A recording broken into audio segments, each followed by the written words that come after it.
এক কাপ ডাল দিয়ে বাড়ির সকলের জন্য খুব সুস্বাদু একটা ব্রেকফাস্ট যে খুব ঝটপট বানিয়ে ফেলানো যায়, আজ সেই রেসিপি তোমাদের সাথে শেয়ার করব।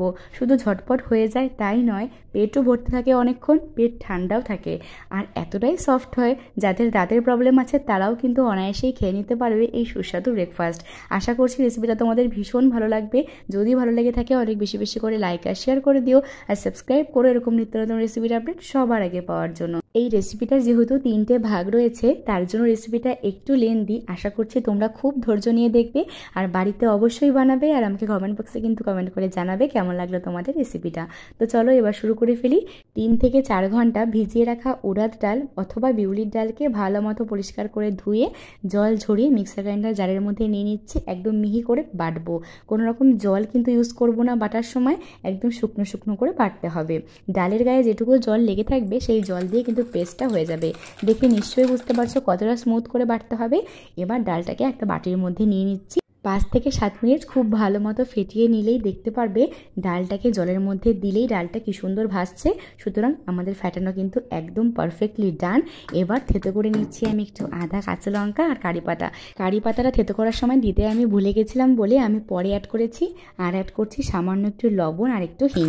এবার আরও একবার খুব ভালো মতো ফেটিয়ে নিচ্ছি। এবার ভাজার পালা। প্রিপারেশন দেখে নিশ্চয়ই বুঝতে পারছো আমি আজকে কি বানাচ্ছি। হ্যাঁ, আমি বানাচ্ছি দহি বড়া। তবে আমাদের প্রচলিত দহি বড়া কিন্তু এটা নয়, এটা ওড়িশা পুরী ফেমাস দহি বড়া। ওড়িশা পুরীতে গেলে যে সমস্ত কাকুগুলোর কাছে দহি বড়া আলুর দম পাওয়া যায় সেই রেসিপিটাই আমি শেয়ার করছি। আসলে কিছুদিন আগে ঘুরে এলাম, ভীষণ খেতে ইচ্ছে করছিল এই ব্রেকফাস্টটা, তাই ভাবলাম আজকে বানিয়েও ফেলি আর তোমার সাথে রেসিপিটা শেয়ারও করে ফেলি। এবার বড়াগুলো আমি ভেজে নেব। বড়াগুলো ভাজার সময় কিন্তু মনে রাখতে হবে তেলের টেম্পারেচারটা যাতে একদম লো হয়, তাহলেই কিন্তু বড়াগুলা দেওয়ার সাথে সাথে ফুলে ডাবল হয়ে যাবে। আর যদি তেলের টেম্পারেচারটা খুব হাই থাকে তাহলে বড়ার উপরটা লাল হয়ে যাবে আর বড়াগুলো কিন্তু খুব সুন্দর করে বড় হবে না। দেখো আমার এপিট ওপিট লাল লাল করে ভাজা হয়ে গেছে। আমি একটু হালকা কালার লাগছি, যেহেতু ওড়িশাতে এরকম হালকা কালারেই দহি বড়াই পাওয়া যায় তার জন্য আমি এরকম হালকাই রাখছি। এবার গরম জলের মধ্যে বড়াগুলোকে দিয়ে 5 থেকে 7 মিনিট ভিজিয়ে রাখবো। জলের মধ্যে কিন্তু আমি কোনো রকম লবণ বা হিং অ্যাড করিনি। এবার আমি একটা মিক্সচার তৈরি করব, যার জন্য নিয়েছি আমি 1 বাটি টক দই। এতে দেবো 1/2 চামচ সাদা নুন, বিট নুন, একটু হিং।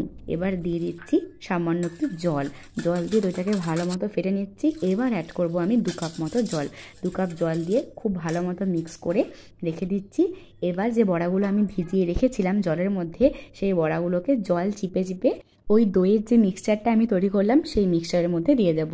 মনে রাখতে হবে ওই বড়াগুলো অ্যাড করার সময় যাতে বড়াগুলোর ভেতরে কোনো রকম জল না থাকে।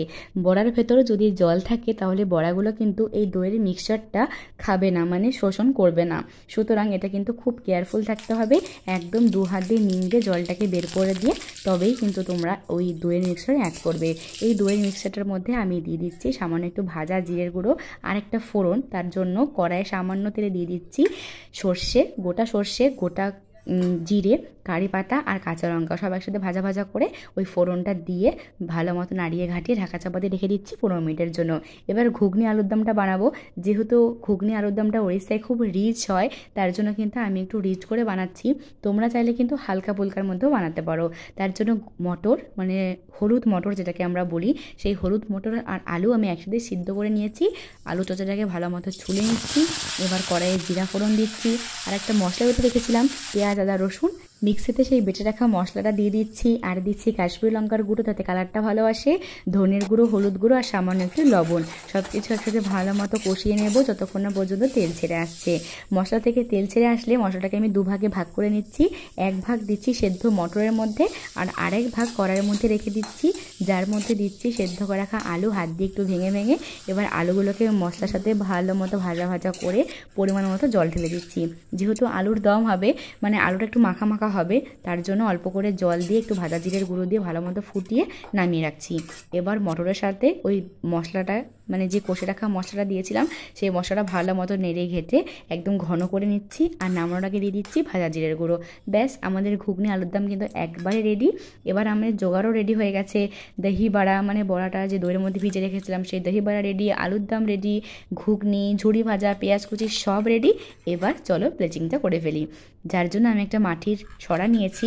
তোমরা চাইলে কিন্তু কলা পাতা অথবা কদম পাতা বা শাল পাতার মধ্যেও বাটি বানিয়ে দিতে পারো। ওড়িশায় কিন্তু শাল পাতার বাটিতেই সার্ভ করা হয়। আমি মাটির সরার মধ্যে ওই বড়াগুলোকে দিয়েছি, আর দই দিয়ে যে ঝোল ঝোল বানিয়েছিলাম সেই ঝোলটাও দিয়ে দিচ্ছি। আর ওপর থেকে দিচ্ছি পর্যাপ্ত পরিমাণে ঘুগনি, আলুর দম, কুচি করে রাখা পেঁয়াজ, লঙ্কা, আর অনেকটা পরিমাণে ঝুরি ভাজা, আর একটু ভাজা জিরের গুঁড়ো ছড়িয়ে দিয়েছিলাম। ব্যাস, ওড়িশা ফেমাস দহি বড়া আলুর দম কিন্তু আমাদের একদম রেডি। কেমন লাগলো আজকের রেসিপি জানাতে কিন্তু একদম ভুলো না। আজকের মতো এ পর্যন্তই, দেখা হচ্ছে নতুন পর্বে। বাই।